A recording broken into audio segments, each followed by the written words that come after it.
আপনারা আলোচনা করুন, নিশ্চিতভাবে কমিটি আছে, ব্যানার পোস্টার ছাপিয়ে দিন যে আমাদের কংক্রিটের মাঠ নির্মাণের যতক্ষণ না প্ল্যান পাস হচ্ছে আমাদের ভোট বয়কট থাকবে। আর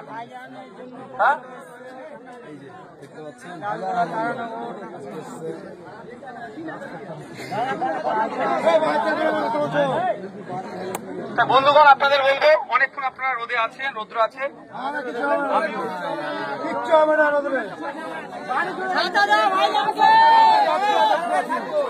আমারও ভাই এত রৌদ্রে থাকে আমার অভ্যাস নাই, সত্যি কথা বলছি, কিন্তু আপনাদের দুর্দশার কথা ভেবে আমি এখানে রৌদ্রে দাঁড়িয়েই বলছি, বক্তব্য দিচ্ছি।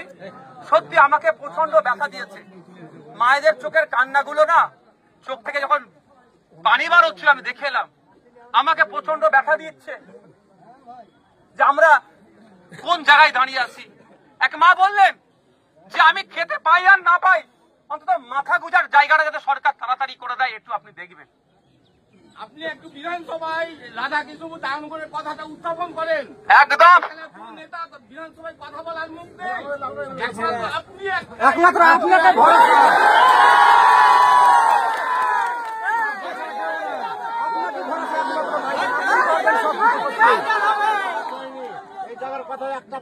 দেখুন, আমি একটা কথা বলি, বিধানসভার সেশন এখন হয়তো নাও শুরু হতে পারে, বিধানসভার সেশন এখন নাও শুরু হতে পারে, হয়তো 1 মাস পরে হবে।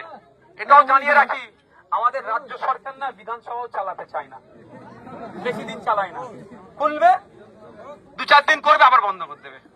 ঠিক যেমন বাচ্চাদের স্কুল 2 দিন খুলছে 4 দিন বন্ধ, বিধানসভা করছে, তার উত্তর দিতে হবে আমাদের কাছে।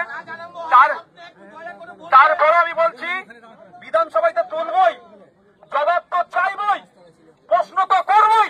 তারানগরের মানুষের হয়ে আমি কথা বলবো, তারানগরের মানুষের জনপতি না কথা বললো আমি কথা বলবো আপনাদের। তার আগেও বলছি, তার আগে আমি গুটি কয়েকদিন দেখবো, যদি পুনর্বাসনে না ব্যবস্থা হয়, বিধানসভা কবে চালু হবে তার জন্য আমি বসে থাকবো না। আমি আবারও বলে যাচ্ছি, আপনাদের শুধু এতটুকুই কাজ করতে হবে, যারা ইফেক্টেড হয়েছেন তাদের থেকে 2-4 জনকে কলকাতায় একবার হাইকোর্টে পৌঁছাতে হবে, বাকি